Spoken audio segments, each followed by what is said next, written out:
ಎಲ್ಲರಿಗೂ ನಮಸ್ಕಾರ. ಕಳಸ ಕುಕ್ಕಿಂಗ್ಗೆ ಸ್ವಾಗತ. ಇನ್ನೇನು ನಮಗೆ ಎಲ್ಲ ಅವರೆಕಾಯಿ, ತೊಗರಿಕಾಯಿ, ಬಟಾಣಿ ಅಂತ ಸೀಸನ್ ಸ್ಟಾರ್ಟ್ ಆಯ್ತಲ್ಲ. ಈ ಸಮಯದಲ್ಲಿ ತರಕಾರಿ ಅಂದರೆ ಯಾರೂ ಅಷ್ಟು ಇಷ್ಟಪಡಲ್ಲ. ಈಗ ಫ್ರೆಶ್ಶಾಗಿ ಸಿಗೋವಂಥ ಸೀಸನಲ್ಲು ಅವರೆಕಾಯಿ, ಬಟಾಣಿ, ಹಸಿ ತೊಗರಿಕಾಯಿ, ಅಲಸಂದೆ ಕಾಳು ಈ ಥರ ಜಾಸ್ತಿ ಯೂಸ್ ಮಾಡೋದು ಬೆಟರು. ನಾನಿವತ್ತಿಲ್ಲಿ ಹಸಿ ತೊಗರಿಕಾಯಿಯಿಂದ ಹುಳಿ ಮಾಡೋದು ನೋಡೋಣ ಬನ್ನಿ.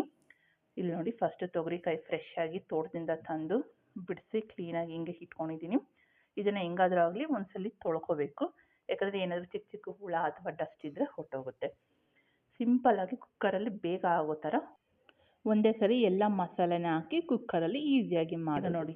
ನಾನಿಲ್ಲಿ ಒಂದು 400 ಗ್ರಾಮಷ್ಟು ತೊಗರಿಕಾಳು, ಒಂದು ದೊಡ್ಡ ಟೊಮೊಟೊ, ಒಂದು ಈರುಳ್ಳಿನ, ಸ್ವಲ್ಪ ಕರಿಬೇವು, ರುಚಿಗೆ ತಕ್ಕಷ್ಟು ಉಪ್ಪು ಹಾಕಿ ಒಂದು ಸ್ಟವ್ ಮೇಲೆ ಸ್ವಲ್ಪ ನೀರು ಹಾಕ್ಬಿಟ್ಟು ಬೇಯಕ್ಕೆ ಇಡ್ತಿದ್ದೀನಿ. ಇದು ಸ್ವಲ್ಪ ಬೇಯಕ್ಕೆ ಸ್ಟಾರ್ಟ್ ಆಗೋ ಅಷ್ಟೊತ್ತಿಗೆ ಒಂದು ಅರ್ಧ ಕಪ್ಪಷ್ಟು ಕೊಬ್ಬರಿ, ಒಂದು ಈರುಳ್ಳಿ, ಸ್ವಲ್ಪ ಹುಣಸೆಹಣ್ಣು ಹುಳಿಗೆ ತಕ್ಕಷ್ಟು, ಒಂದು ಟೊಮೊಟೊ, ಚಿಕ್ಕದಾದ ಟೊಮೊಟೊ, ಹುಳಿ ಮೇಲೆ ಡಿಪೆಂಡ್ ಆಗುತ್ತೆ, ಸ್ವಲ್ಪ ಜೀರಿಗೆ, ಒಂದು ಸ್ವಲ್ಪ ಚಕ್ಕೆನ. ಇದು ಚಕ್ಕೆನ ಈ ಥರ ಹಾಕಿದ್ರೆ ಹುಳಿ ಸಾರಿಗೆ ತುಂಬ ಚೆನ್ನಾಗಿರುತ್ತೆ. ನೀವು ಒಂದ್ಸಲ ಟ್ರೈ ಮಾಡಿ. ನೀವು ಹಾಕ್ತಿರೋ ಇಲ್ಲ ಅಂತಲೂ ಕೇಳಿ. ಈಗ ಇದಕ್ಕೆ ಬೇಕಾದಷ್ಟು ಸಾಂಬಾರು ಪುಡಿ. ಇಲ್ಲಿ ನಿಮಗೆ ಸಾಂಬಾರು ಪುಡಿ ಸ್ವಲ್ಪ ಕಮ್ಮಿ ಇದೆ ಖಾರ ಅನಿಸಿದ್ರೆ ನೀವು ಇನ್ನೂ ಒಂದು ಅರ್ಧ ಸ್ಪೂನಷ್ಟು ಚಿಲ್ಲಿ ಪೌಡ್ರನ್ನ ಆ್ಯಡ್ ಮಾಡ್ಬೋದು. ಈಗ ನೋಡಿ, ಇದನ್ನು ಡೈರೆಕ್ಟಾಗಿ ಕುಕ್ಕರ್ಗೆ ಹಾಕಿಬಿಡಿ.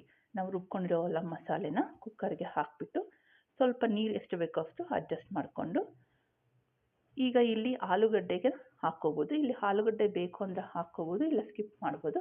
ಬಟ್ ಆಲೂಗಡ್ಡೆ ಹಾಕಿದ್ರೆ ಚೆನ್ನಾಗಿರುತ್ತೆ. ಇನ್ನು ಬೇಕಾದರೆ ಬದನೆಕಾಯಿನೂ ಹಾಕ್ಕೋಬೋದು. ಒಂದು 3 ವಿಸಿಲ್ ಬರೋವರೆಗೂ ಬಿಡಿ. ನೋಡಿ, ಬಂದಮೇಲೆ ಈ ಥರ ಓಪನ್ ಮಾಡಿದ್ರೆ ಕುಕ್ಕರು ಕ್ಲೀನಾಗಿ ಕಾಳು ಎಲ್ಲ ಚೆನ್ನಾಗಿ ಕರೆಕ್ಟಾಗಿ ಬೆಂದಿರುತ್ತೆ. ತುಂಬ ನುಣ್ಣಗೂ ಬೇಯಿಸಬಾರ್ದು ಕಾಳು, ಇಲ್ಲಾಂದರೆ ಕರಗೋಗ್ಬಿಡುತ್ತೆ. ಇದು ಪರ್ಫೆಕ್ಟಾಗಿದೆ.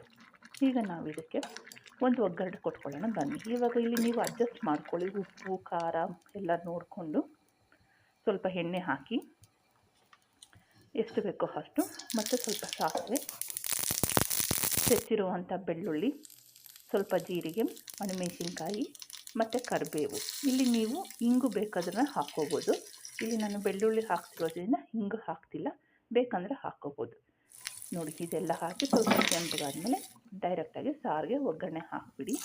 ಇಲ್ಲಿ ನಾನು ಕುಕ್ಕರಿಂದ ಇನ್ನೊಂದು ಪಾತ್ರೆಗೆ ತೆಗೆದು ಇಟ್ಕೊಂಡಿದ್ದೀನಿ. ಇದು ಡೈರೆಕ್ಟಾಗಿ ಒಗ್ಗರಣೆ ಹಾಕಿದ್ಮೇಲೆ ನೋಡಿ, ನಮಗೆ ಬಿಸಿ ಬಿಸಿಯಾದ ಹಸಿ ತೊಗರಿಕಾಯಿಂದ ಕಾಳಿನ ಹುಳಿ ರೆಡಿ ಆಗಿದೆ. ಸ್ವಲ್ಪ ಗಾರ್ನಿಷ್ಗೆ ಕೊತ್ತಂಬರಿ ಹಾಕಿ, ಈಗ ಸಾರನ್ನ ಬಿಸಿ ಬಿಸಿ ಮುದ್ದೆ ಮತ್ತು ಅನ್ನದ ಜೊತೆ ಸರ್ವ್ ಮಾಡ್ಕೊಳ್ಳೋಣ ಬನ್ನಿ. ಅದ್ರ ಜೊತೆಗೆ 1-2 ಹಪ್ಪಳ ಇಟ್ಕೊಂಡ್ರೆ ಈ ಚಳಿಗೆ, ಇದಕ್ಕೆ ಸೀಸನ್ಗೆ ಹಬ್ಬ ತಿಂತಾಯಿದ್ರೆ ಇನ್ನೂ ಸ್ವಲ್ಪ ಜಾಸ್ತಿ ತಿನ್ನಬೇಕು ಅನಿಸುತ್ತೆ. ನಿಮಗೆ ಈ ವಿಡಿಯೋ ಇಷ್ಟ ಆಗಿದ್ದರೆ ಲೈಕ್ ಮಾಡಿ, ಶೇರ್ ಮಾಡಿ, ಸಬ್ಸ್ಕ್ರೈಬ್ ಮಾಡಿ.